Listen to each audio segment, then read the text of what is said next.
നമസ്കാരം. ഇന്ന് നമ്മൾ ചെയ്യുന്നത് കപ്പ കൊണ്ട് ഉണ്ടാക്കാൻ പറ്റുന്ന നല്ല ടേസ്റ്റി ആയിട്ടുള്ള പുട്ടാണ്. അപ്പൊ നിങ്ങളൊന്ന് ട്രൈ ചെയ്ത് നോക്കുക. വീഡിയോ ഇഷ്ടപ്പെട്ടാൽ ലൈക്ക് ചെയ്യാനും കമന്റ് ചെയ്യാനും മറക്കരുത്. അപ്പൊ നമ്മുടെ കപ്പ കൊണ്ടുള്ള പുട്ട് എങ്ങനെ ഉണ്ടാക്കുന്നത് നോക്കാം. അപ്പൊ നമ്മുടെ കപ്പ പുട്ടിന് വേണ്ടിയിട്ട് ഞാനിവിടെ 2 കപ്പ് കപ്പ ഗ്രേറ്റ് ചെയ്തെടുത്തിട്ടുണ്ട്. ഇത് ഗ്രേറ്റ് ചെയ്തതിന് ശേഷമുള്ള അളവാണ് കേട്ടോ 2 കപ്പ് എന്ന് പറഞ്ഞേക്കുന്നത്.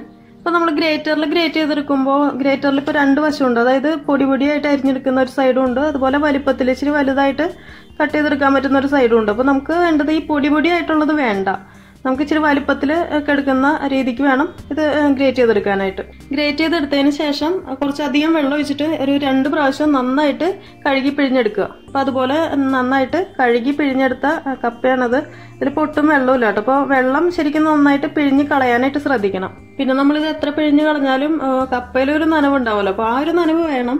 കാരണം നമ്മളിനിപ്പോൾ ഇതിൽ പുട്ട് നനയ്ക്കാൻ നേരത്ത് വേറെ വെള്ളമൊന്നും ഒഴിച്ച് നനയ്ക്കുന്നില്ല.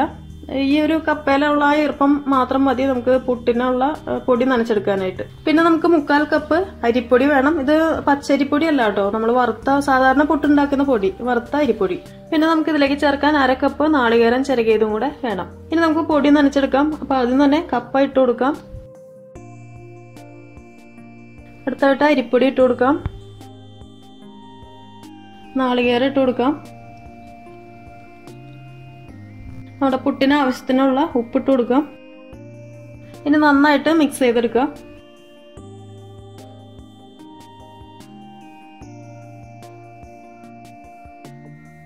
വീട്ടിൽ പണ്ട് അമ്മച്ചി പറഞ്ഞ പോലെ കപ്പ പുട്ടൊക്കെ ഉണ്ടാക്കി തരാറുണ്ട് കേട്ടോ, പണ്ട്. ഇപ്പോഴല്ല.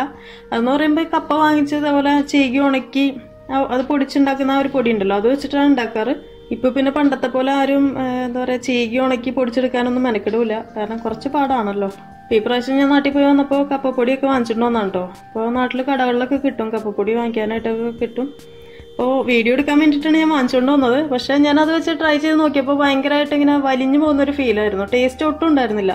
നമ്മൾ സാധാരണ ഇതുപോലെ തന്നെ പൊടിയൊക്കെ ചേർക്കും, അതായത് അരിപ്പൊടിയൊക്കെ മിക്സ് ചെയ്തിട്ടാണ് ഉണ്ടാക്കുന്നത്. പക്ഷെ എന്നാൽ പോലും ഒരു ടേസ്റ്റ് ഫീൽ ചെയ്തിട്ടില്ലായിരുന്നു. അപ്പോൾ പിന്നെ കപ്പപ്പൊടി വെച്ചിട്ടുള്ള ഒരു പുട്ടുണ്ടാക്കൽ ഞാൻ നിർത്തി വെച്ചു. കാരണം നമ്മൾ കടയിൽ നിന്ന് വാങ്ങിച്ചുണ്ടാക്കുന്ന ആ ഒരു കപ്പപ്പൊടി വെച്ചിട്ട് പുട്ടുണ്ടാക്കി കഴിഞ്ഞാൽ അതിൻ്റെ ഒരു 7 ഇല പോലും നിൽക്കുന്നില്ല കേട്ടോ. ഇത് പിന്നെ ഞാനിവിടെ ഇടയ്ക്കൊക്കെ ഉണ്ടാക്കാറുണ്ട്, കാരണം നല്ല ടേസ്റ്റി ആയിട്ടുള്ളൊരു പുട്ടാണ് കേട്ടോ. അപ്പോൾ അതെ, നമ്മുടെ പൊടിയൊക്കെ നന്നായിട്ട് നനഞ്ഞ് വന്നിട്ടുണ്ട്. അതിങ്ങനെ പിടിച്ചിപ്പോൾ ഇങ്ങനെ എടുക്കുമ്പോൾ തന്നെ കണ്ടോ, ശരിക്കും ആ ഒരു ഈർപ്പം ഇതിലേക്ക് ശരിക്കും പിടിച്ചിട്ടുണ്ട് നമ്മൾ ആ പൊടി ചേർത്തതിൽ, അരിപ്പൊടി ചേർത്തതിൽ. ഇനിയിപ്പോൾ നിങ്ങൾ ഈ ഒരു സ്റ്റേജിൽ ഉപ്പൊക്കെ നോക്കുക, പോരാത്തുണ്ടെങ്കിൽ ഇട്ട് കൊടുക്കുക. ഇനിയിപ്പോൾ ഇതിൽ വേറെ ഒന്നും ചെയ്യാനില്ല കേട്ടോ. ഇനിയിപ്പോൾ നമ്മൾ സാധാരണ ചെയ്യുന്ന പോലെ തന്നെ പുട്ടുകുറ്റിയിലേക്ക് നാളികേരം ഇട്ട് കൊടുക്കുക, പിന്നെ നമ്മുടെ ഇപ്പോൾ ഈ പൊടി ഇട്ട് കൊടുക്കുക, വീണ്ടും നാളികേരം ഇടുക, അങ്ങനെ ഫില്ല് ചെയ്തെടുക്കുക. ഇന്നിപ്പോൾ ഞാൻ പുട്ടുണ്ടാക്കുന്നത് നമ്മുടെ പുട്ടുകുറ്റിയിലല്ല കേട്ടോ, നമ്മുടെ ചിരട്ടപ്പുട്ടിൻ്റെ ഷേപ്പിലുള്ള പാത്രം ഉണ്ടല്ലോ, അതിലാണ് ഉണ്ടാക്കുന്നത്. ഇതിലിപ്പോൾ ഞാൻ വലിയ കാര്യത്തിലൊക്കെ ഡിസൈനൊക്കെ ചെയ്തെടുത്തിട്ടുണ്ട് കേട്ടോ. ഇതിപ്പോൾ ഞാൻ ആദ്യമായിട്ടാണ് ട്രൈ ചെയ്ത് നോക്കണത് ഈ ഒരു ഇതുപോലെയൊക്കെ ഡിസൈൻ ചെയ്തിട്ട്.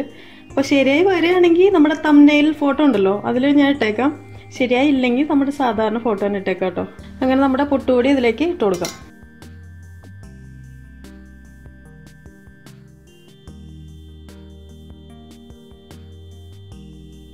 നമ്മുടെ കുക്കറിന് ആവി വന്നിട്ടുണ്ട്. ഇനിയിപ്പോൾ ഒന്ന് അടച്ച് വെച്ചിട്ട് ഇതിന് മുകളിലേക്ക് വെക്കാം. ഏകദേശം ഒരു 5-8 മിനിറ്റ് ആയിട്ടുണ്ട് കേട്ടോ. എന്തായാലും നമ്മുടെ പുട്ട് റെഡി ആയിട്ടുണ്ടാവും. നമുക്കിനി ഇത് എടുക്കാം.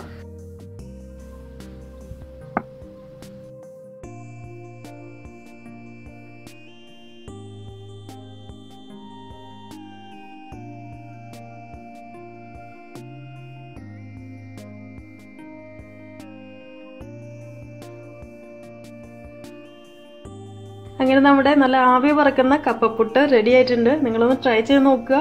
ഇതുപോലെ ഡിസൈൻ ചെയ്യണമെന്നൊന്നുമില്ല കേട്ടോ. സാധാരണ നമ്മുടെ തേങ്ങാപ്പീരൊക്കെ ഇട്ടിട്ട് സാധാരണ പുട്ടുണ്ടാക്കുന്ന പോലെ ഉണ്ടാക്കിയാൽ മതി. ഇതിപ്പോൾ ഞാൻ ചുമ്മാ ഇവിടെ സാലഡിന് അരിഞ്ഞു വെച്ചാൽ ക്യാരറ്റ് എടുത്ത് ചുമ്മാ ഒരു ഡിസൈൻ പോലെ കാണിച്ചു എന്നേ ഉള്ളൂ. ഇത് ശരിക്കും കോമ്പിനേഷൻ വരുന്നത് നമ്മുടെ ബീഫ് വെച്ചിട്ടുള്ള കറികളുണ്ടോ, അതായത് ബീഫ് കുറുമ, അതൊക്കെ നല്ലതാണ്. പിന്നെ ഏറ്റവും നല്ലതെന്ന് പറയുമ്പോൾ നമ്മുടെ തട്ടുകട സ്പെഷ്യൽ ബോട്ടിക്കറി ഉണ്ടല്ലോ, അതാണ് ഏറ്റവും നല്ലത്. പക്ഷെ ഇന്നിപ്പോൾ ഞാൻ ഇതിൻ്റെ സൈഡായിട്ട് ഉണ്ടാക്കിയിരിക്കുന്നത് ബീഫ് കുറുമയാണ് കേട്ടോ. അപ്പോൾ നിങ്ങൾ എന്തായാലും മസ്റ്റായിട്ട് ഒന്ന് ട്രൈ ചെയ്ത് നോക്കുക. വീഡിയോ ഇഷ്ടപ്പെട്ടാൽ ലൈക്ക് ചെയ്യാനും കമൻറ്റ് ചെയ്യാനും മറക്കരുത്. അപ്പോൾ അടുത്ത ദിവസം നമുക്ക് കാണാം. Thank you for watching tasty spot.